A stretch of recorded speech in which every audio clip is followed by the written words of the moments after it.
बे समाव मोनसे गोनांथार रादाब पीएम किसान सम्मान निधिनि मुङाव रां जाख्ल'नायनि अजद लाख लाख जाख्ल'नाया रायजोआव सोलिदों पीएम किसान सम्मान निधिनि मुङाव 8,44,672 नंखाय आबादारिफोरा पीएम किसान सम्मान निधिनि मुङाव रां जाख्ल'नायनि अजद होदों।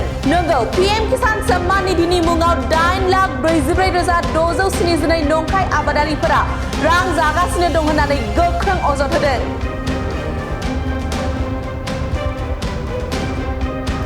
दायो पीएम किसान सम्मान निधिनि मुङाव रां जाख्ल'नायखौ लानानै गोख्रों नायबिजिरनो थांखि लादों आबाद बिफाना।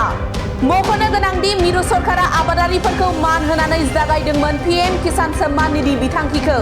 बे बिथांखिनि गेजेरजों हादरनि लाख लाख आबादारिफोरनो 2,000 राङै अनसुंथाइ होदोंमोन मिरु सरकारा।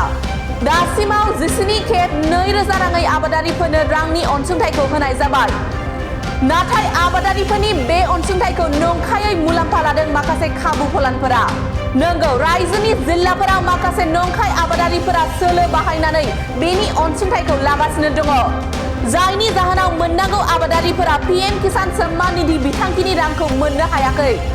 रायजोनि बबे बबे जिल्लायाव बेसेबां नंखाय आबादारिफोरा पीएम किसाननि रां जादों नोंथांमोना मिथियोब्ला सोमोनांगोन।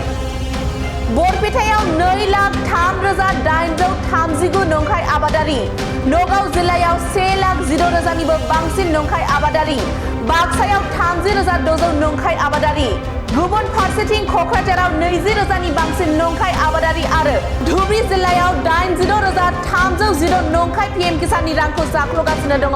बेबादिनो गुबुन गुबुन जिल्लाफोरावबो रोजा रोजा आबादारिफोरा नंखायै पीएम किसाननि रांखौ जागासिनो दं होननानै अजद होदों आबाद बिफाना। बे समाव रायजोनि जिल्लाफोराव सोलिनाय रां जाख्ल'नायनि सायाव गोख्रों नायबिजिरनायखौ जागायगोन आबाद बिफाना।